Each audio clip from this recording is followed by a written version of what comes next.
Deməli, gəldik, çatdıq 8-ci modula və 8-ci modulda bəzi rəngləri öyrənmiş oluruq və biraz da feillər var aşağısında. Sevmək, xoşlamaq, istəmək. Bax, feillər çox vacibdir.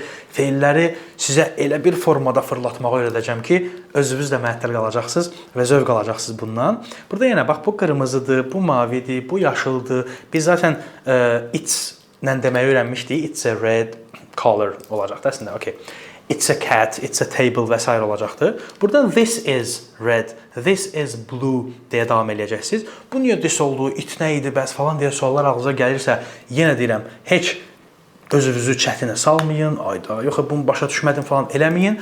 Bunlar zaten sizin başa düşməyiniz üçün deyil. Bunlar sadəcə sizin şuur altınıza işləməsi üçündür.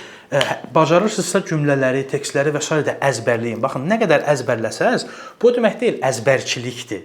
Əzbərçilik tamam başqa şeydir. Əzbərçilik odur ki, bir şey əzbərləyib yadında saxlayırsan. Bunları əzbərləmək yadınızda saxlamaq üçün deyil. O dilin sizin şuuraltınıza oturuşması üçündür ki, siz növbəti mərhələlərdə onları öyrənəndə həmin o şuuraltınızdakı bilgi sizə kömək olmuş olsun. Növbəti modulda görüşərik. Özünüzə yaxşı baxın.